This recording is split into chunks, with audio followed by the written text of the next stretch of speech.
And let us begin with a prolonged Om, as we did yesterday afternoon in the yoga session.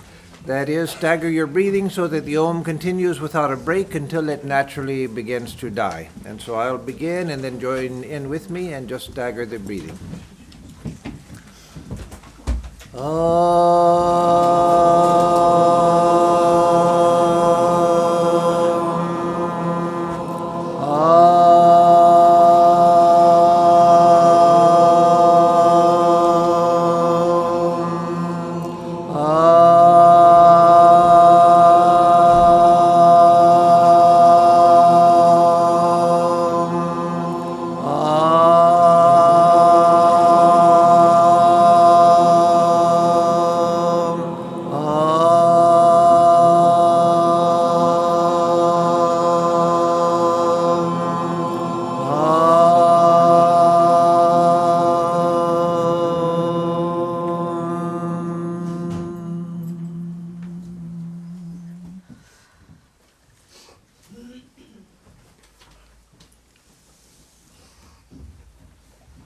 So this session is on Abhyasa, that is practice.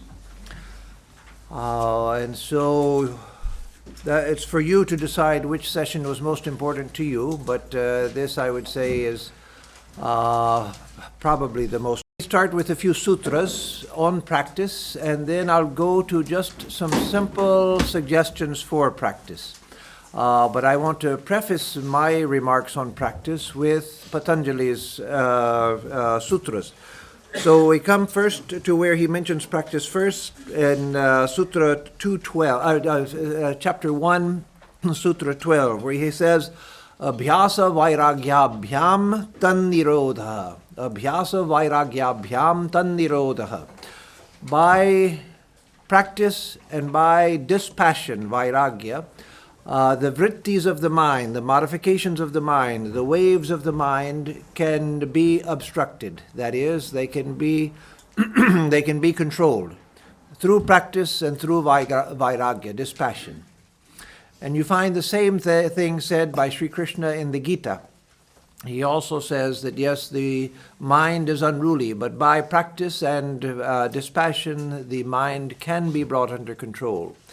And so that itself is a very hopeful statement. So many people over the years, over the decades now, and soon it'll be over the centuries, have come and asked me, and they ask others, I'm sure also, but I have been asked many times, Maharaj, how do I make the mind just shut up? And so the answer is vairagya and abhyasa, or abhyasa and vairagya. By practice, that is insistent practice, regular practice, continuous practice, and by dispassion. Dispassion comes gradually. You can't attend a seminar like this or a retreat like this, hear that vairagya, dispassion, is the way to control the mind, and say, okay, now I'm going to be dispassionate. No, dispassion comes through conscious experience. That is, by watching your experience, by paying attention to your experience and seeing that the things of the world really don't matter that much. They don't matter that much.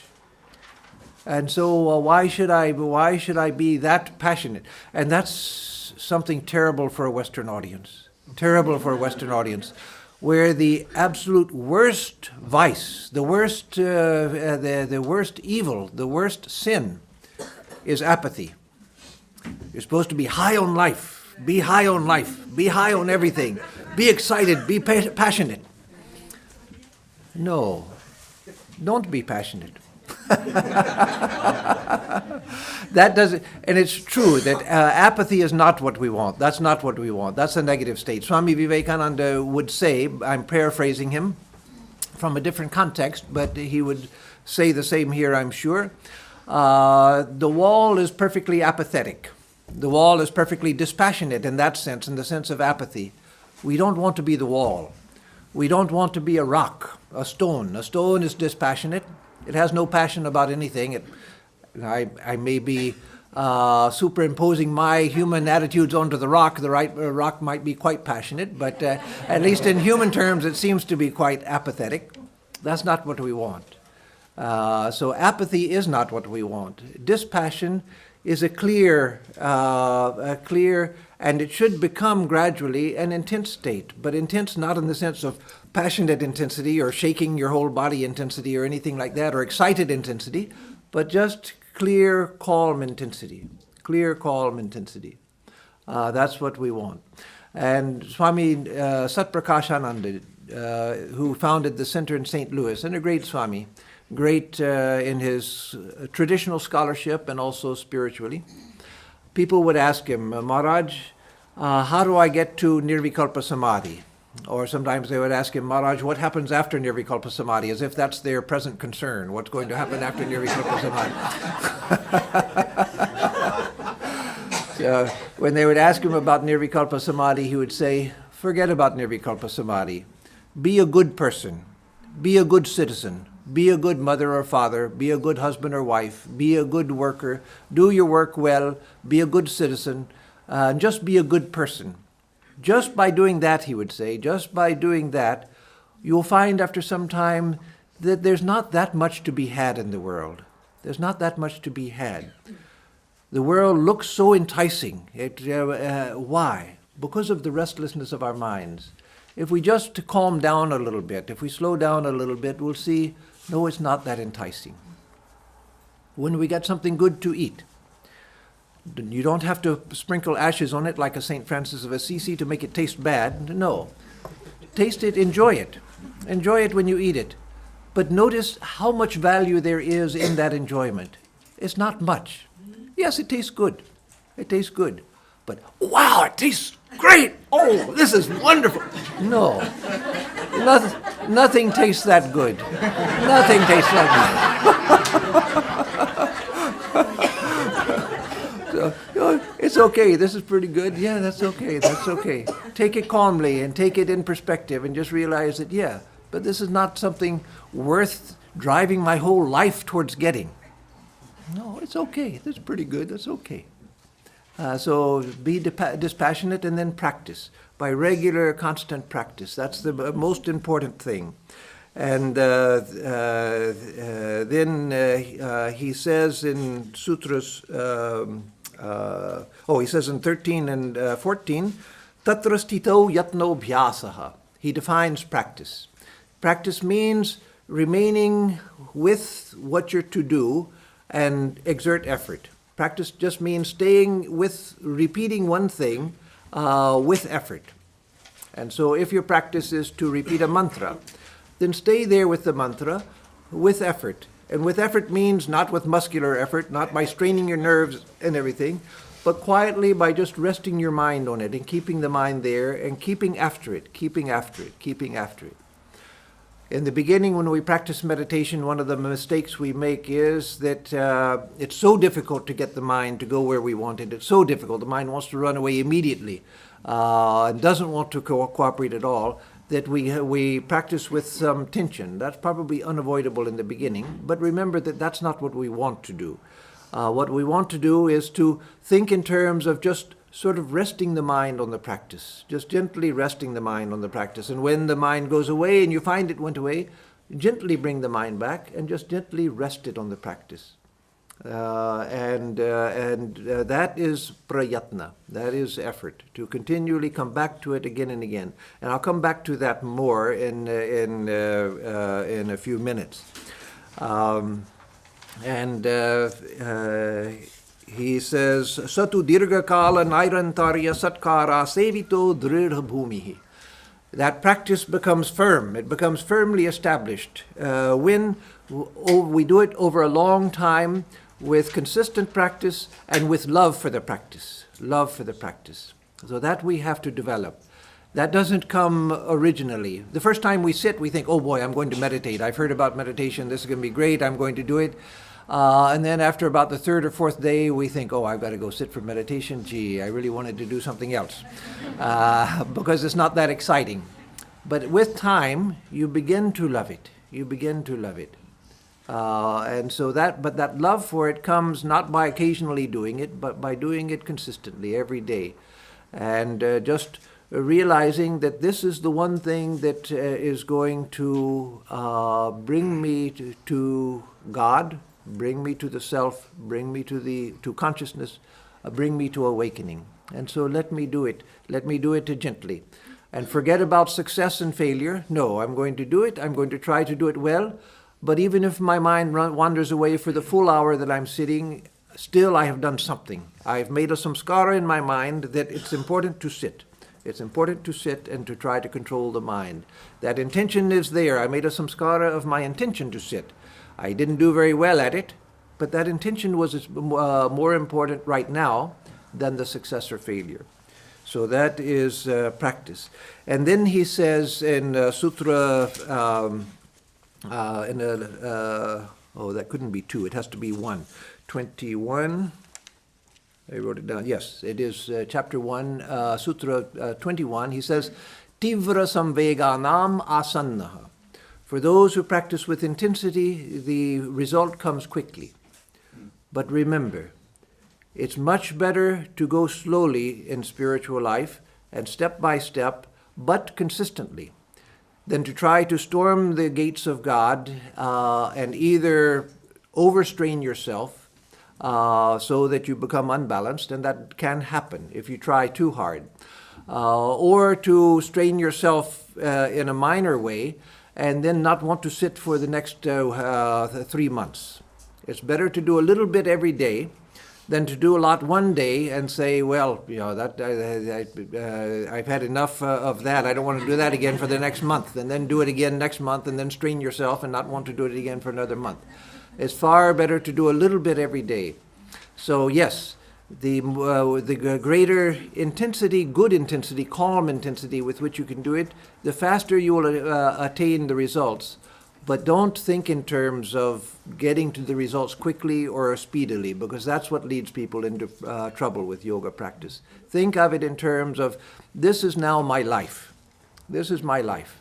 This is what I'm going to do for the rest of my life. Spiritual life is not for the person who thinks, well, I want to get the spiritual thing over with so I can do the other things that I want to do in life. No. Spiritual life is for someone who says, this is life. This is life. This is what I'm going to do from now on. Yes, I have other things to do at the same time, other things to do, but even that, let me learn how to do these other things in a way that they benefit my spiritual life. The goal of the spiritual practitioner as far as practice goes, not the goal as far as enlightenment goes, but the goal as far as practice goes is to see that my life is itself yoga. My life is yoga. Life is yoga. Now you can take away the my and just say life is yoga. That's what we want. So that what I do when I'm doing my work, I'm doing it in such a way that I'm practicing some control of the mind, not suppression of the mind. Don't forget about suppression. Avoid suppression. Don't suppress, but just gentle control of the mind. I'm doing my work. Let me do all work that I do in a way that it keeps my mind focused, it keeps my mind present, it keeps my attention alive.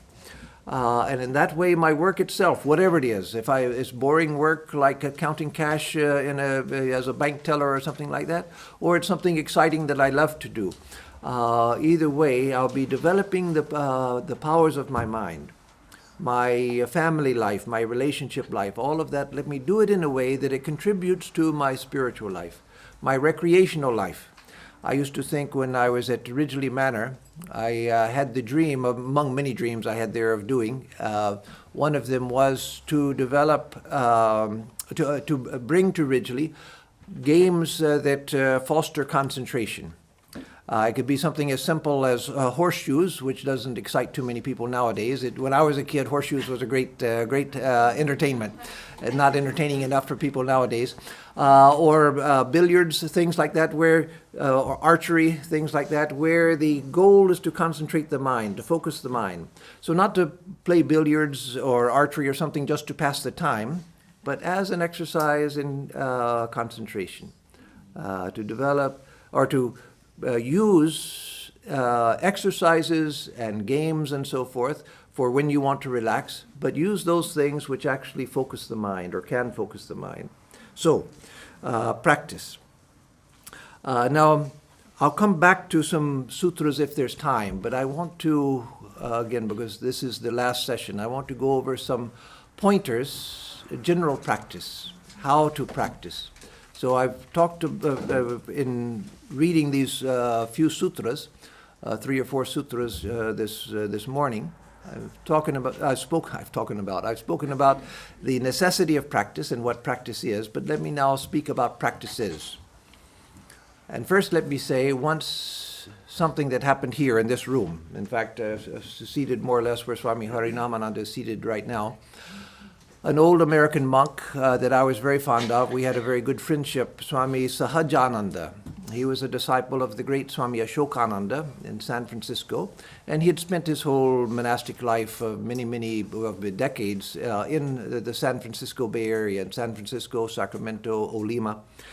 So he used to come down here to San Diego once in a while to see someone, but when he would come to see this, I think it was a relative, he never talked about such things. I just knew there was someone he came to see once in a while. He would come here to see me because we were, he was very senior to me, so I can't say he was a good friend, but he was a person I respected, and he had an affection for me. So one day when the last time, I think it was the last time I saw him, he came. And I brought him in, and he sat here, and I sat over there. We're facing each other. And so the first thing he said, he was very abrupt.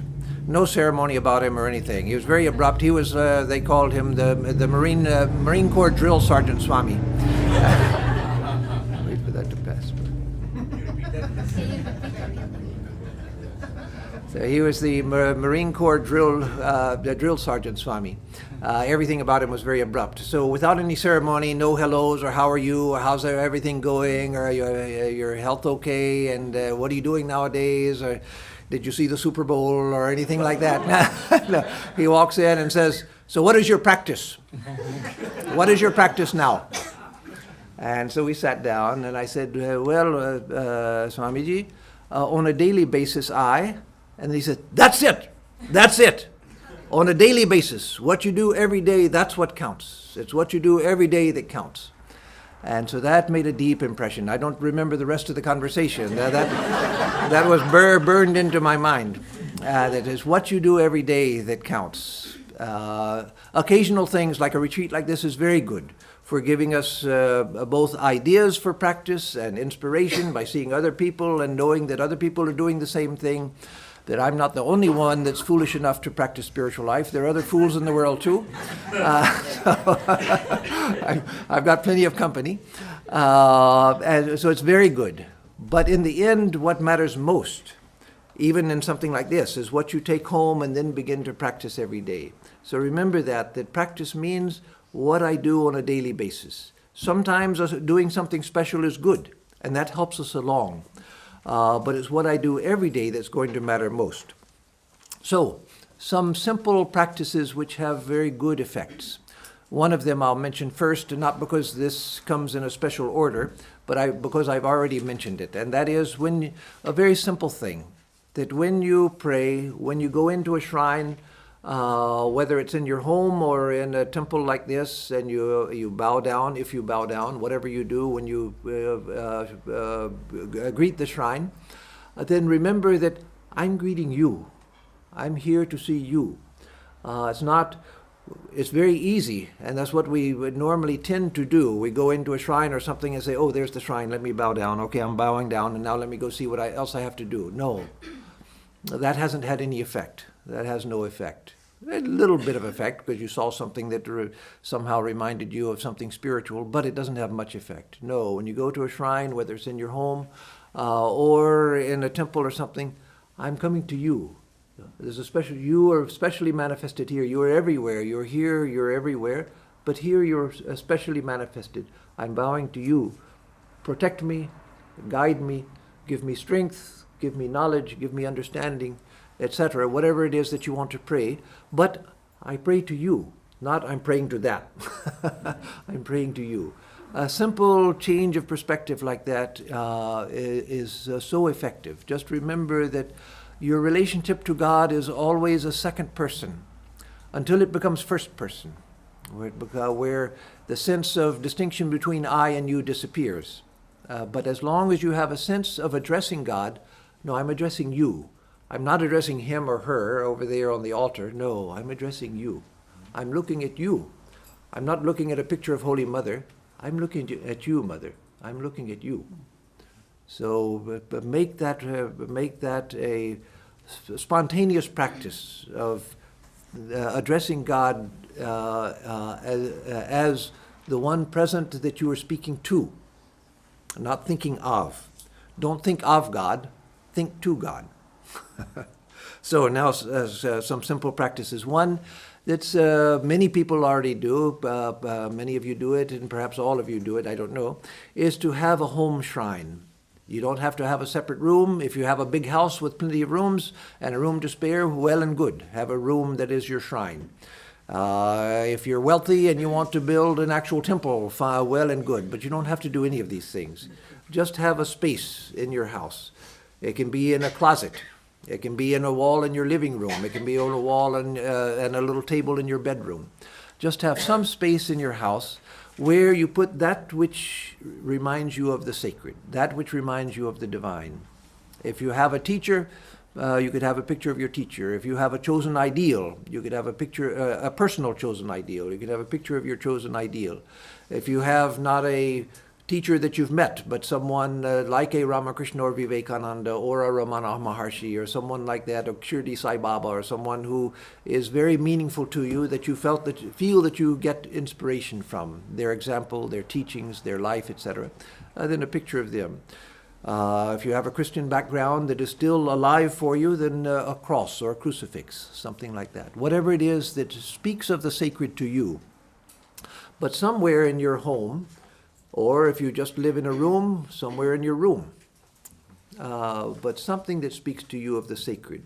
A place where you can go and gather your thoughts. In traditional Russia, I don't know if that's come back to Russia among those who are once again practicing in a devout way, but it used to be in Russia that everyone would have an icon near the door, so that when you come into the door, you see the icon. So when you're coming into the house, you bow to the icon, and when you're leaving, you turn to the icon and then go to say, I'm coming and I'm going. And so a place where you can gather your thoughts, and a place where you don't do anything else. If you just live in a studio apartment or something and you just have a little space on the wall where you can keep it, well, just that little space, don't do anything else. Don't eat your sandwich and lay half-eaten sandwich on the altar, or your Coke or whatever you're drinking on the altar or whatever. No, that's just for that space, however small it is. That's just for nothing, no other activity but for remembering your spiritual ideal. And that itself is a great thing. And to learn to think that this is the living center of my home. This is the living center of my home. This is radiating out from this comes the life of my home. This is the spiritual center of my home. This is the center of gravity of the home. So keeping a shrine, keeping as far as possible a time for practice. Now in modern life with jobs and families, that's not always easy to do. It's not always possible to do. But when it's possible, to have a regular time that you practice and a regular spot that you practice, a place or a room, a spot that you practice. And there, with exceptions, of course, if you have a chance to go out into nature and beautiful scenery to meditate one day, surely that's good. But in general, if you have a time and a place where you meditate every day, then that time and that place become associated with the practice of meditation. They found decades ago, I read this, about the Air Force Academy in Colorado Springs.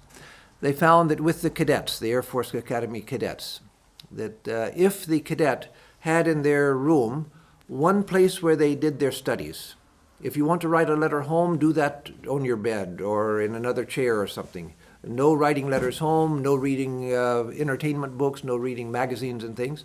This desk and this chair is only for study. They found that it improved studies a great deal, because then when people went and sat there, the association was only with study. And so they knew that, oh, I'm here to study, and that's what I do here. If I want to write a letter, I go over there. If I want to read a magazine, I go over there. But when I'm here for study. And so a time and a place become associated. Now, what do you do if you can't have a regular time because of changing work schedules and family, changing schedules in family, which is very, very common now, and that's understandable. Then, if you can, again, if you can't, that's another thing. You make adjustments to what you can actually do. But if you can do it, then have a routine where it's not associated with a particular time, but a particular point in your schedule. Like after I get up and take my shower, then let me sit for meditation. Whenever it is that I have to get up that day, then that's what I do first. Or when I come home from work, whenever that is, changing day to day according to the schedule, then that's when I sit. But again, that association with time and place is a great help. And with everything in spiritual life, learn to adapt the advice to the circumstances you actually have to live in. Don't think that, well, if I could live in the forest with no responsibilities and no bills to pay and no family and things, then I could do all of these things. But I can't do all these things here, so I just have to give up. No. You can do everything in whatever circumstances you're in. There was there he is, I think he's still alive, Stephen Levine, a American Buddhist teacher, who has done a lot of different types of service work in prisons and during the original AIDS epidemic in San Francisco. He did a lot of work with AIDS patients and things. But in his prison work has a very interesting anecdote where he once was teaching meditation in a maximum security prison. And so a number of prisoners, those who were interested, had come to hear him talk and teach meditation. And so after he had taught them meditation, given them some experiential sessions of meditation, Buddhist mindfulness meditations, one of the prisoners said, "Oh man, that's really interesting. I really like that. It was really great. But I just don't have time to practice this. I've got my library work, and I'm working on my GED degree, and then I got to work out every day, and then I got to do this and I got to do that." And somebody else said, "Man, you don't have anything but time." So wherever we are, we can think that I'm so busy I don't have time for anything. No, learn to make time in your schedule. You don't say that, well, I don't have time to brush my teeth. I never brush my teeth because I don't have any time to. I don't have time to go to the bathroom. Where am I going to get time to go to the bathroom? I don't have time to get dressed. How am I going to do that? I'm so busy I don't have time to do that. Meditation should be like that, as important as brushing your teeth, as going to the bathroom, getting dressed. Meditation is what you do. And so again, remember, it's better to do a little bit, even if all you can do is 5 minutes. If you can do more, that's much better. But if all you can do is 5 minutes, do that. Do that. And do it every day. Do it every day. So home shrine, time for practice. Have a process. Those who get initiation, usually the teacher, the guru, will give you a process of say these prayers, think these thoughts, a way to lead you into the main meditation. If you don't have that, then find a process for meditation. That is, find what helps to first make your mind centered. What helps to make your mind centered. And then once you feel a little centered, how to direct the mind towards the self if you're knowledge-oriented, or towards God if you're theocentric, God-centric. But somehow to first center the mind, then to direct the mind towards the divine, and then to carry on your meditation. And that can be a several-step process. Like I said the other day, you could introduce rhythmic breathing, or if you learn it, you can introduce pranayama. You can introduce a short mindfulness practice before you come to your concentrative practice. So depending on what works for you, you find a process that leads you to meditation. And then at some point in your meditation, perhaps at the end of your meditation, if you're meditating in the morning, or at the beginning if you're meditating in the evening, after your work day, then find some way to relate your work day to your spiritual life. There are beautiful verses in the Gita that will help you with that. There are many other things that will help you with that, but find some way so that your workaday life, your practical workaday life with your duties and your activities and so forth, your workaday activities, so that that is somehow connected in this moment of meditation to your spiritual life, so that that gradually you begin to develop a spiritual thought about your daily practice. What you eventually want, not generally, it's actually what you want, and not just generally, it's what you want to eventually happen, is that your meditative life is an intensification of your daily life, and your daily life is an extension of your meditative life, so that your meditation begins to affect your daily life, and that when you sit for meditation, then you are just spending a dedicated time of greater focus that you can't do during the day. But so that there's a relationship between your meditation and your ordinary life. That's the goal we want to go towards. And don't be afraid of how long that takes. Let me interject a principle here that I already mentioned, but I'll interject it again here in the discussion of practice. The principle I mentioned from Meister Eckhart, the great German mystic, Christian mystic of the 13th and 14th century, late 13th, early 14th centuries. He said that any two principles or practices, if they're genuinely spiritual, you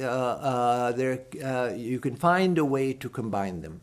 So if there are two things that you like in spiritual life, but they seem to be taking you in different directions, there is a way, if they're both genuinely spiritual ideas, there is a way to harmonize them.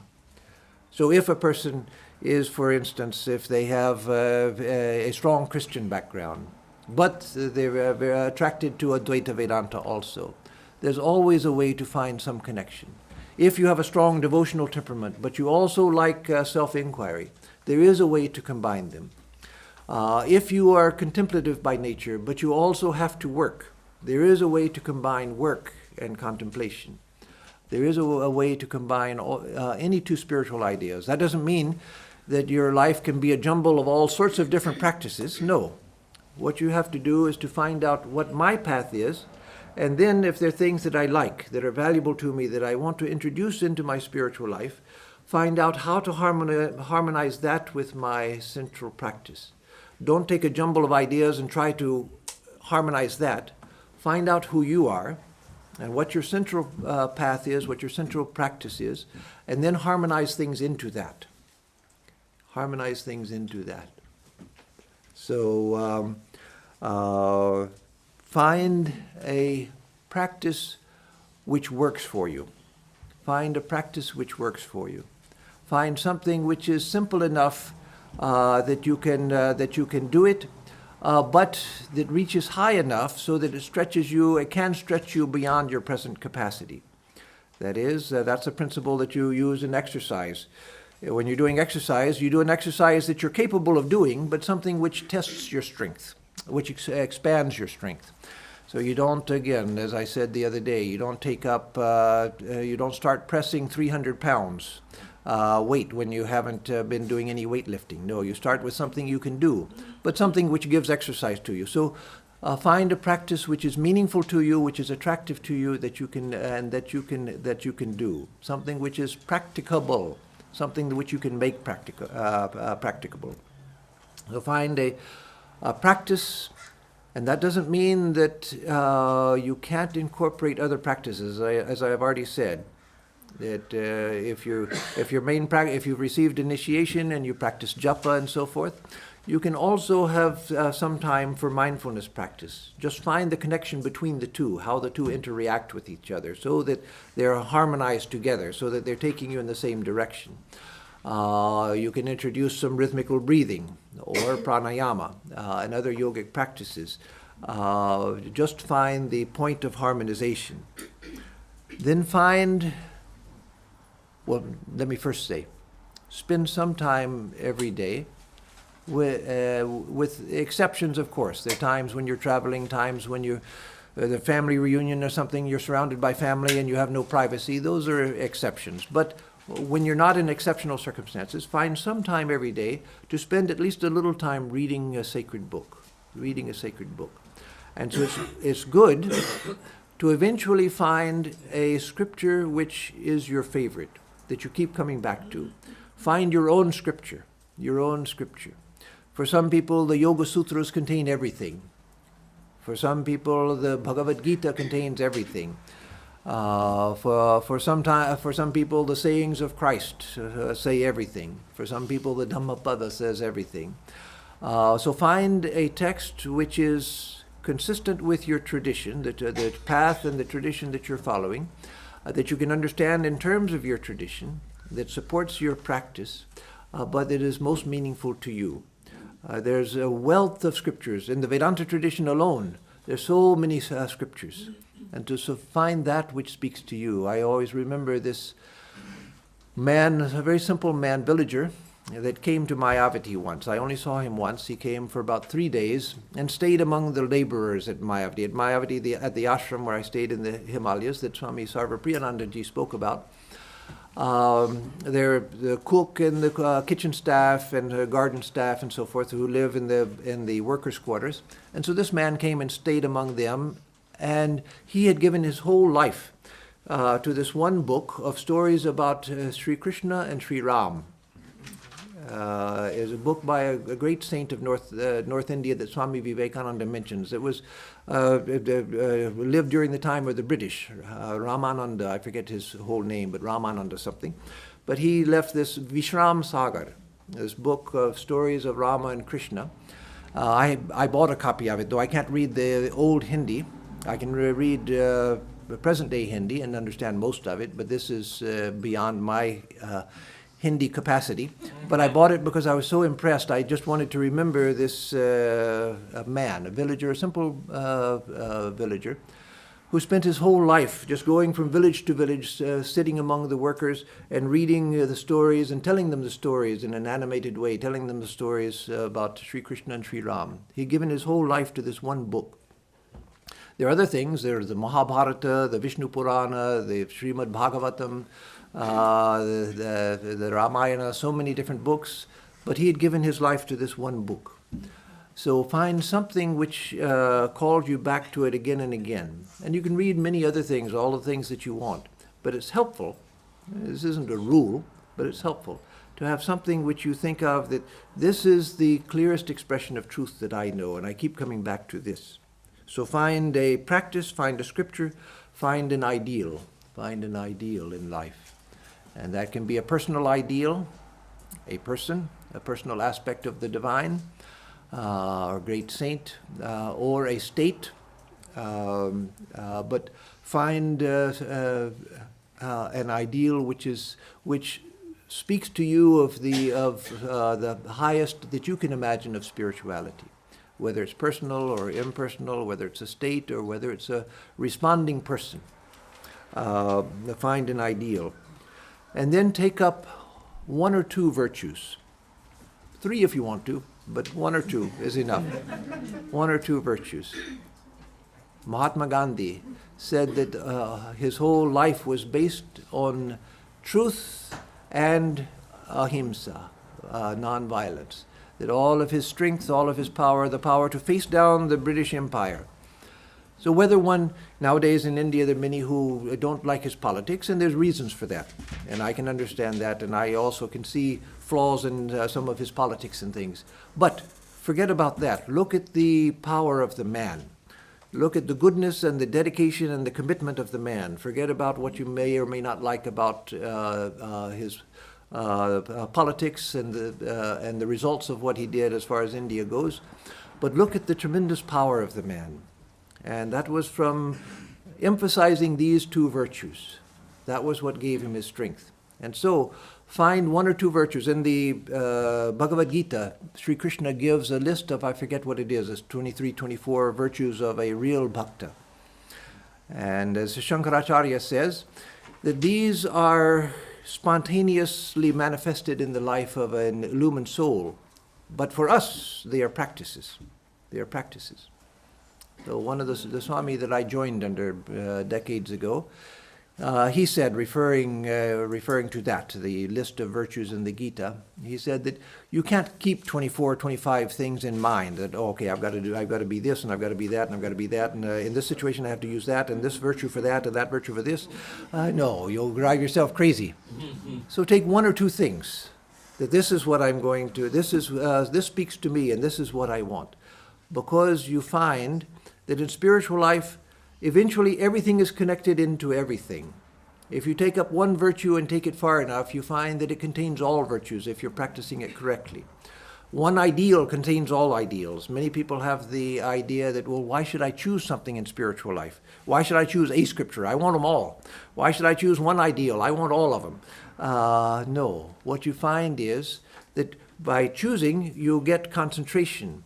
But by choosing, you lose nothing.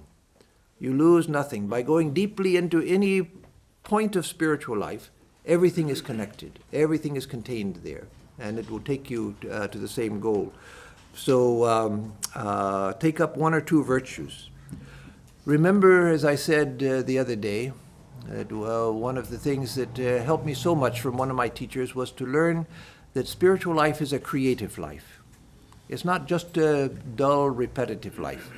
Repetition, as I said, that is what Abhyasa is. But Abhyasa doesn't mean dull repetition. And you're deadly boring and puts you to sleep, and you're not interested in it, but that's what I'm supposed to do, so that's all that you do. No. Spiritual life is a creative life. Spiritual life is a life where you're a life of seeking.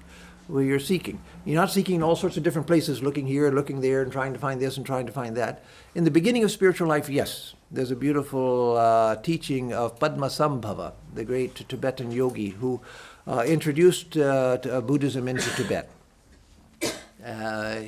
He says that like the eagle, which flies through the mountains and spots a flock of sheep, the eagle flies around looking at this flock of sheep, examining all of them, but eventually it sees one that says, oh, that will be my prey. And so then it goes down, catches the sheep, and carries it away to a mountain fastness, and there it enjoys its meal. And so that is the life of the spiritual aspirant. Look at the different philosophies, look at the different paths, look at the different yogas, look at the different practices, the different scriptures. But then a time comes when you have to choose. Okay, now this is what works for me. This is what works for me. And once I take it, then I take it to a mountain fastness, and there I stay with it. As Ramakrishna said, if you keep digging a hole in different places trying to get water without concentrating in one place, you're never going to get there. And so find something. It's true, and it's happened to me, as I explained a little bit on the evening of the interview with Swami Harinamananda Thursday night. That yes, my meditation has changed over time. That happens. My idea of the ideal has changed over time. But don't change ideals and change practices and things because you don't like what you're doing, or you think maybe something else is going to be better. After your initial search, yes, in the initial searching period, yes. But once you found that, no, this is what I like, this is what really appeals to me, then stay with it. And yes, that itself may change, and you change with it, and it morphs, and you see a greater depth. But that is where the path opens up to you. It's not saying, well, I'm tired of this, so to hell with that, I'm going to go do something else. No, not like that. That steadiness in practice. But remember that, again, that spiritual life is creative. And so let me come back to that. That was the point I was on. So let me say a word about that. We get those who get initiation, or those who practice a mantra. We generally think that, okay, mantra is one thing. You get a mantra and you practice it and you just go on repeating it. No, mantra can be practiced in many different ways. It can be practiced in many different ways. Yes, you repeat it rhythmically. You find a rhythm that works for you. If it's too slow, your mind wanders away. If it's too fast, you can't even pronounce it. And so find a rhythm which kind of soothes the mind, but the mind can stay with more easily. I once asked a great Swami, a disciple of Holy Mother, whether it's better to repeat the mantra fast or slow. He said, that doesn't matter. you find a rhythm that works for you. But he said, don't try to say it so fast that you're not pronouncing it clearly, that you're losing the pronunciation. This speed is one that will gradually be revealed to you, which is natural. Don't worry about that. Just establish something that seems to work for you. But then what are some of the ways to practice a mantra so that you get an idea of the creativity of spiritual life, the creativity of mindfulness practice, of mantra practice, of self-inquiry? All of these practices are not dull, dead, fixed in stone practices. There's an art to all of them, and there is a variety to all of them. So like with the mantra, you can say the mantra as a prayer, and the same person can do this at different times according to their mood. One time you feel like praying to the Divine Mother, if your ideal is the Divine Mother. And so as you repeat the mantra each repetition, you're praying to the Mother. Or you can repeat it as a call. You're repeating Ramakrishna's mantra. You're calling to him. You're calling to him. In a crowd of people where there's a lot of a big social gathering, or you're at some big exposition or something where there are lots of people and lots of conversations going on and everything, how do you get the attention of somebody in the middle of the crowd? You call their name. It's common experience that people who are hard of hearing, they may not hear anything else, but they hear it immediately if you're talking about them. They hear every word that you're saying about them. And if you say their name, they hear that immediately. And so, to get the attention of God, call God's name. So you can use it as I'm calling to you, O Ramakrishna, O Divine Mother, O Divine Mother, O Jesus, whomever it is that you call to. So it can be a prayer, it can be a call, it can be a worship. You're offering yourself, you're offering your love with every repetition. You're making an offering. Or you can even think that you're offering a flower, that every repetition is a flower that you're laying at the feet of the Ishta. And so in that way you can do it several ways. You can do it as inquiry also, knowing that you've heard that the mantra is the chosen ideal. The mantra and the chosen ideal are identical. So just repeating it, what does that mean? Ramakrishna, Ramakrishna, Ramakrishna. This that I'm saying, how is this connected to you? What does this mean? Or it can be, where's this mantra coming from? Where is this mantra coming from? Ramana Maharshi said to use a mantra, a devotional mantra included, as a self-inquiry. From where does the mantra come? Because the mantra comes from reality itself. One of the beautiful ideas that's both in the science of grammar, of Sanskrit Vyakarana, and also in the idea of the sound, the God as the source of sound. That the mantra comes from a high spiritual state. And so you can, as you repeat the mantra, you can think that you're trying to seek the source of it. As you repeat it, as if you're peering down into it, trying to find its source. And so there are different ways that you can practice the mantra. So the mantra practice, or you can repeat the mantra as just a purification.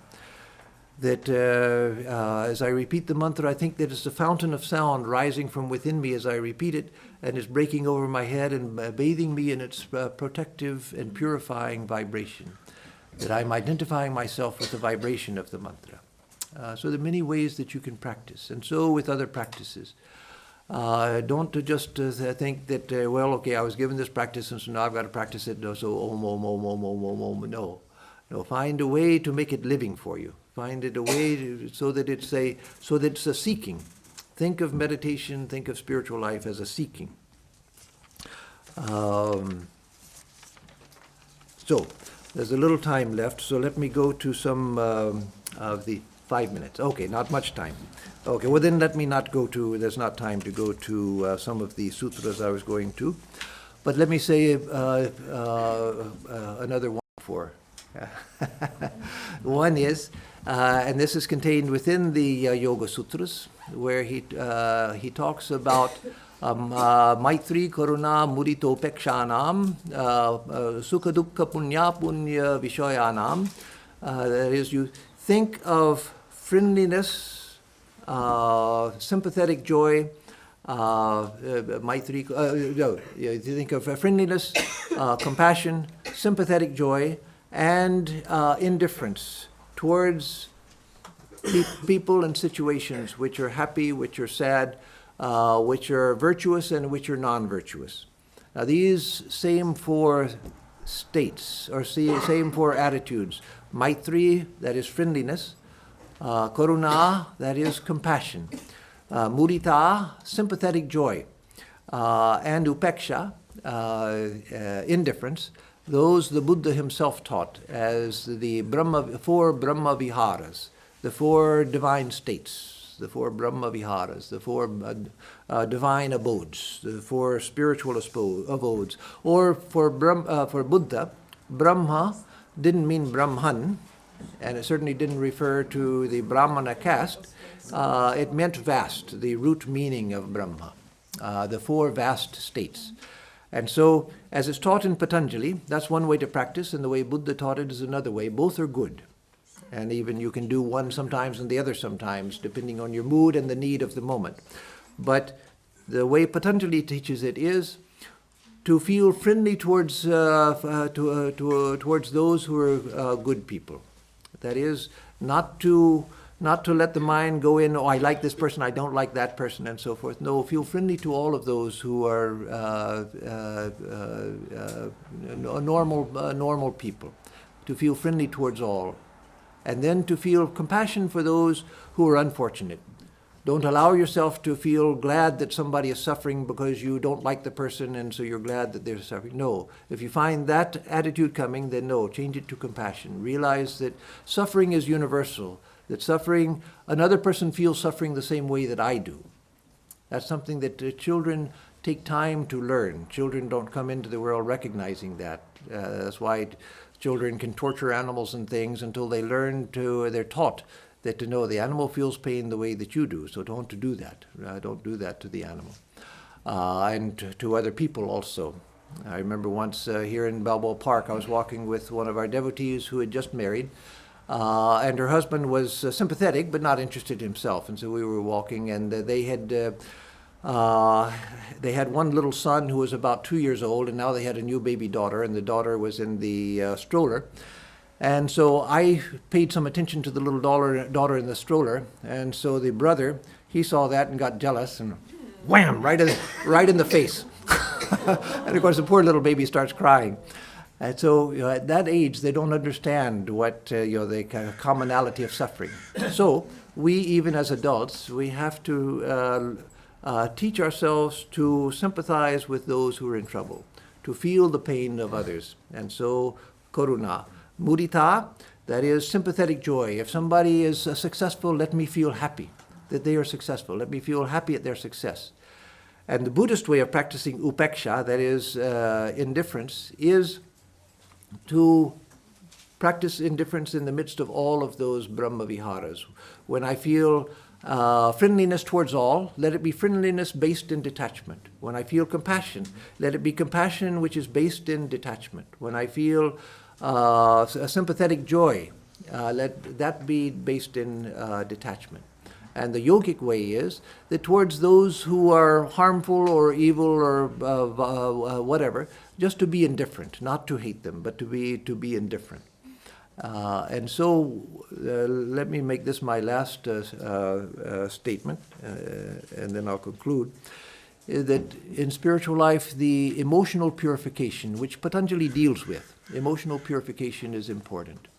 That many people read the Yoga Sutras and say, where's the part of emotion?